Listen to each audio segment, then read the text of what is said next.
Hello, this video is on atom economy and percentage yield. And so our aims are to be able to calculate atom economy and to calculate percentage yield by the end of this video. Percentage yield you'll come across before in C4, both if you did double or triple, so hopefully that won't be too difficult. Atom economy is a new concept which you'll have learnt about in the amount of substance topic in Chem 1. So before we can start calculating atom economies, we really need to understand what it means. So an atom economy is a measure of how many of the atoms and the starting materials end up in the product. And the reason why we might want to make this calculation in industry is to see how green a process is. So if all of the atoms and the products end up in the starting materials, and you know that the process is pretty green, you're not making any waste materials, if you like. So you take, for example, the process of making ammonia using the Haber process. So that's N2 plus H2 goes to make NH3. Just balance that quickly. Then you'll see that all of the starting materials have ended up, all the atoms in the starting materials, sorry, have ended up in the products. So that means there's no atoms wasted. So you can say straight away from this, without doing a calculation, that the atom economy for this process is 100%. However, if you wanted to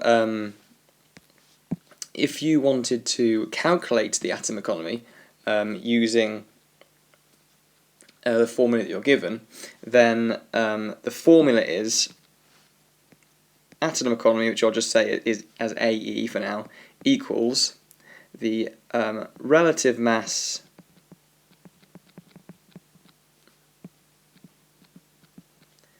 of the product, and not just all the products, that's desired product, over, so divided by the relative mass of all products.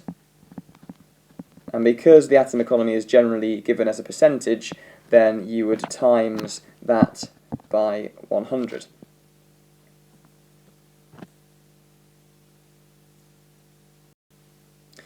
So let's do an example to try and explain a little bit more how we do that. So here we've got a question that's taken from a past paper. It wants us to work out the atom economy for the formation of C4F10. So that's this product here. That's our desired product that we're trying to work out the atom economy for. So what we've first got to do is work out what the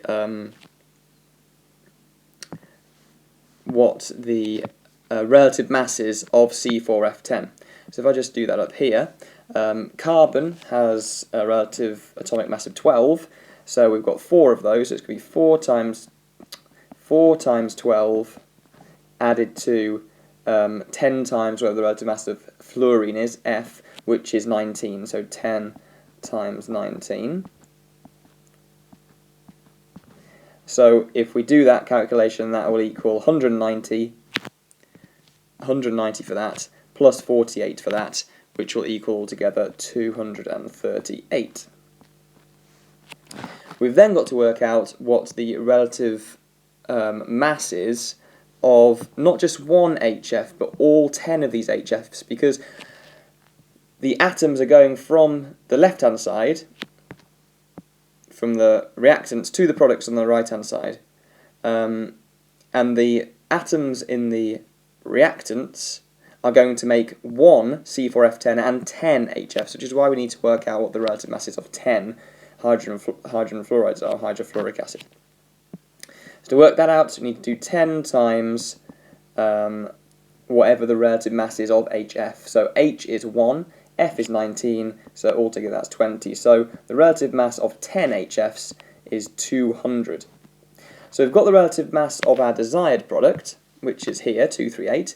We've got the relative mass of all our products, which is 238 plus 200. So that means we can work out the atom economy, because remember the atom economy is the relative mass of our desired product divided by the relative mass of all our products, and then times that by 100 to give a percentage.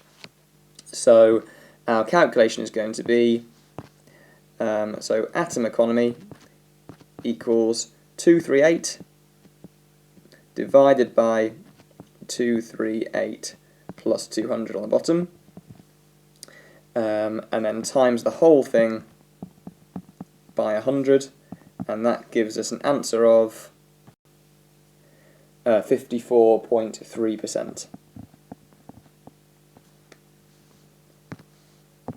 Sorry about that. 54.3%. Now, percentage yield, as I said, is something you'll have come across before. So now we're going to learn how to calculate the percentage yield. So percentage yield is basically a measurement of how much product you've made compared to the theoretical maximum you could make from the reaction based on what you start with, the masses of everything you start with the reactants. So for example, if I had A plus B goes to make C plus D, depending on how much A and B I start with, there will be a theoretical maximum of C or D that I could make. But generally I won't make that maximum because products will always be lost during the process of making it generally.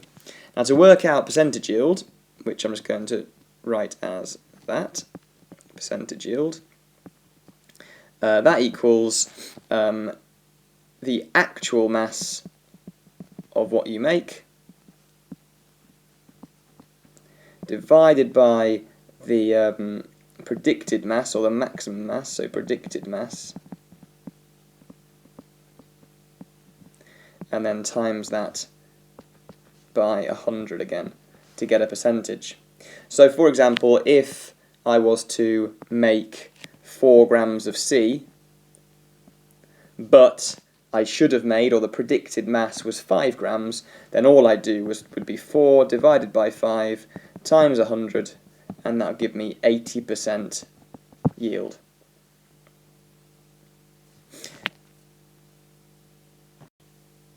And now hopefully you understand atom economy and percentage yield a bit better.